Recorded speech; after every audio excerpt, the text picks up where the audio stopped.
Hi Foundation, I hope you're all well and safe at home. A couple of things before we get into our lesson. Well done to everyone that is sending pictures and videos to Tapestry.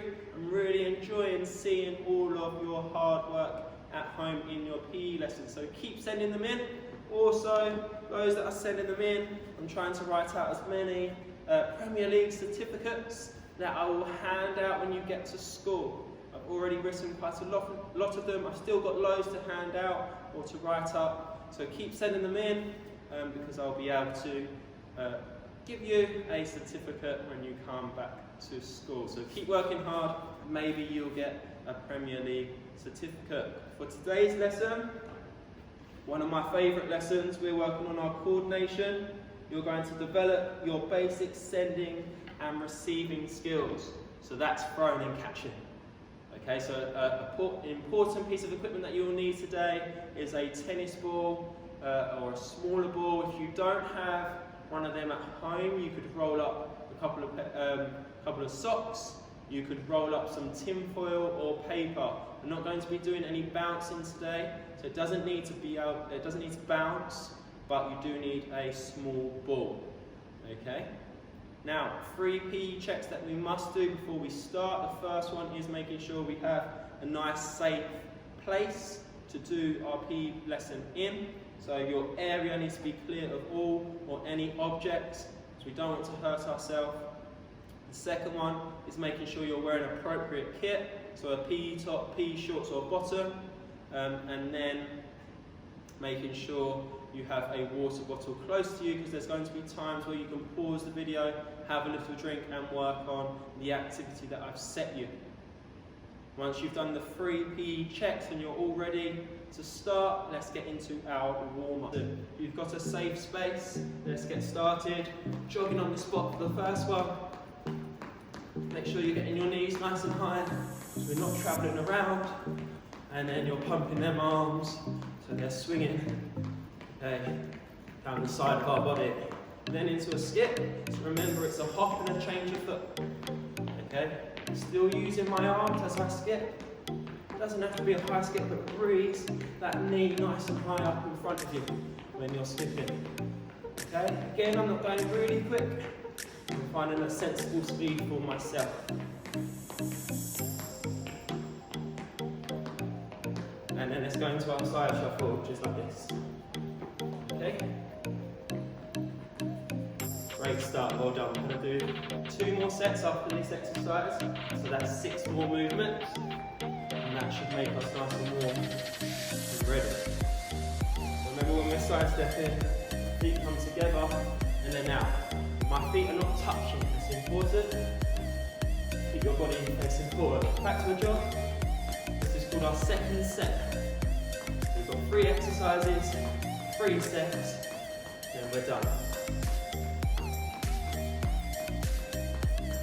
Good. I hope you've all been enjoying PE lessons at home. I've been loving all the feedback that I've been getting. Into our skip now. Again, make sure you're still using them arms.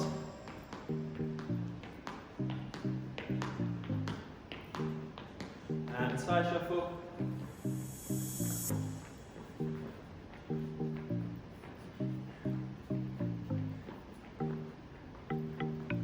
Well done, Foundation. Keep following. Keep going. Got 1 more set after this one. 3 more exercises, let's go. Last one, last set. Get the knees up. Good work, well done. And into a skip now. So if I slow the skip down and show you, all you're doing is hop, change feet, hop, change feet. And then when you do it a little bit quicker, it looks like this. Can be quite hard. Just need to keep practicing and you will develop the understanding of the movement. Right, last movement, side shuffle, side steps, and then we're ready for our catch, or throwing and catching.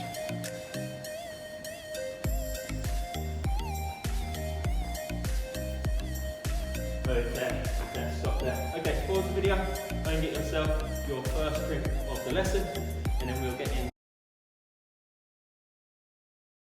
Okay, foundation, so you should all be nice and warm now. You should have had a quick drink and pause the video.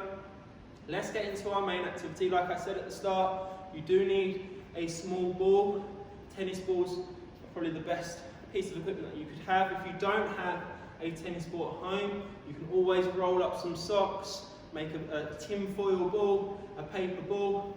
Okay, be creative with the equipment. I understand not all of you are going to have a tennis ball at home. I'm lucky enough to be at school still, so I can use all of the equipment in the PE cupboards that we have here.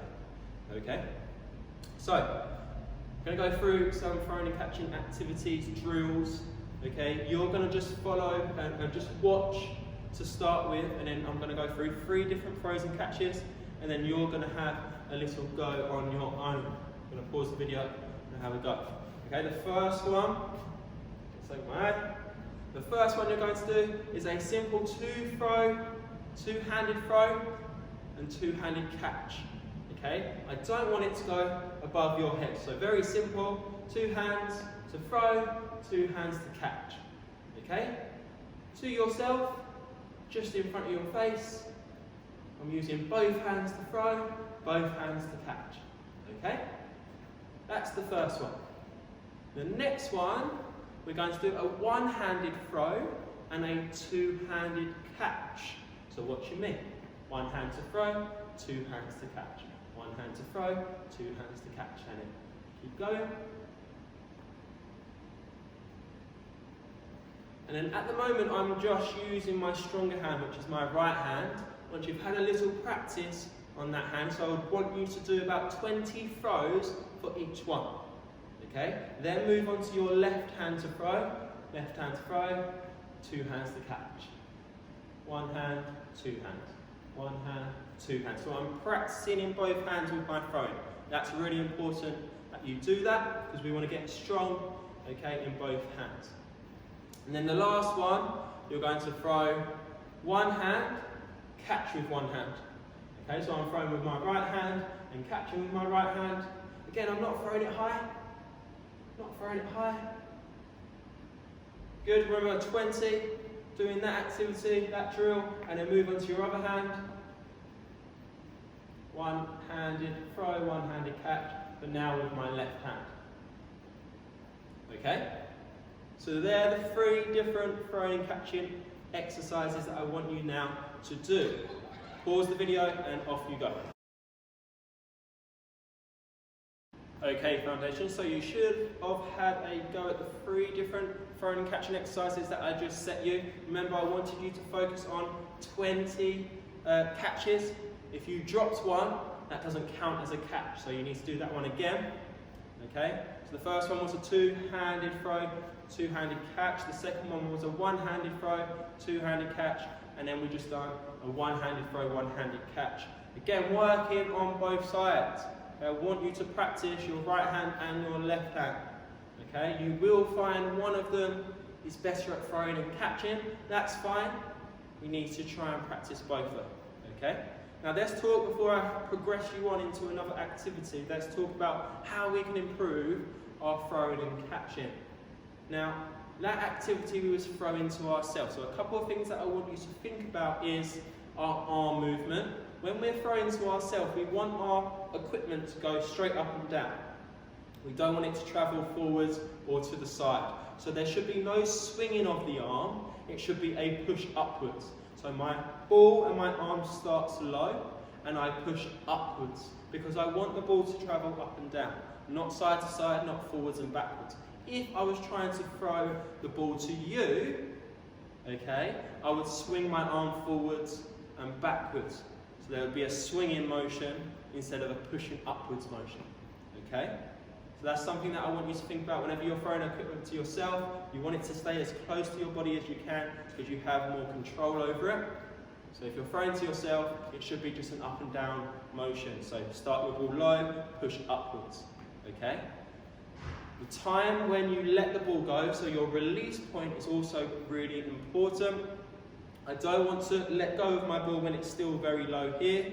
I let go of my ball around this range here, okay? Same with if I was throwing it to you, I want to let my ball go here. If I let my ball go too early, it's going to go hit the floor. If I let my ball go too late, it's going to go up in the air or behind me, okay? So release point is also very important. When we're catching a ball, I always say that our hands are our net. We need to make our net as big as we can. Okay, so important that we spread our fingers. Important when we're catching a small ball, like a tennis ball, we put our hands together though. So it should be this position here. Okay? Or here, depending on where we receive the ball. Okay, so fingers spread, hands together, now we've got a nice big net. But if we put them closed, like this, it's a bit smaller, isn't it? We want a nice big net. Okay? And then we need to make sure we're always watching the ball. So we need to trace the ball, we need to pick up where the ball is travelling. We never bring our hand to the ball, that's called snatching. We want the ball to travel down towards our hands, so it's important we move our hands in line with the ball. Okay? For your progression, you're either going to use a wall, okay? Again, speak to mum and dad, can I use this wall to throw my ball against? Okay, you might have to go outside for this activity. Or you're going to use a partner, someone at home that is available to you to do this one, because you're now going to throw and catch the ball with a partner or against a wall. So the ball's going to be travelling to you. So it's a different type of catch and it's also a different type of throw. So I'm going to use a wall. I haven't got a partner here. So hopefully you can see this wall and me still. I'm going to use one hand to throw the ball against the wall, two hands to catch the ball. So I want us to start with a two-handed catch. So do about, again, 20 of these. So if you drop it, I want you to do it again. So that one doesn't count. You do it again. So a one-handed throw and a two-handed catch. Okay? I'll show you to the side a bit. One-handed throw, two-handed catch. If you're using a partner, you will throw your ball to the partner and then they will throw it back to you. Okay? And then, once you've done about 20 of them, if you can do 30, the more the better. Then go into a one-handed catch. So one-handed throw, one-handed catch, just like that. Okay? Remember the things that I've spoke to you about. Have a good practice of them two activities with a partner or with a wall that you're allowed to use at home. Off you go. Right, Foundation, I'm going to set you a quick challenge before I go. Well done for today's lesson. I hope you've enjoyed it. I know you can just rush through these exercises, but I really want you to take your time. Remember to take pictures and videos of this challenge and put it on Tapestry, and I will comment and like as many as I can, okay? Your challenge for today, I'm going to show you and explain after. Okay, this is the challenge. You're going to throw your ball up and clap between your throw and your catch. I'll show you one more time. I'm going to do two. You're going to start with, I'll start with one. And then you will start with one, and I'll show you how you progress through the activity. One, clap, and then catch. Get my words mixed up. Now two, catch. Okay? If you catch it, you can move on to the next amount of claps. If I drop it, I have to stay on that one. So now I'm on three. 1, 2, 3, catch. Okay? And then I will progress through. Let's see how far you can get with this activity. If you can go outside, great, because you can then throw your ball a little bit higher, which gives you more time to clap. I notice when children do this fun little challenge, some people will count faster than they're actually clapping. So make sure you count just your claps, not just count really fast. Okay? Remember to video yourself, record yourself, take pictures and send it to Tapestry. Again, I'll try and comment to everyone that posts on there. And also remember, I'm handing out some certificates when you get back to school to everyone that is working hard. Well done today, Foundation. I hope you've enjoyed the lesson. Hopefully I will see you soon.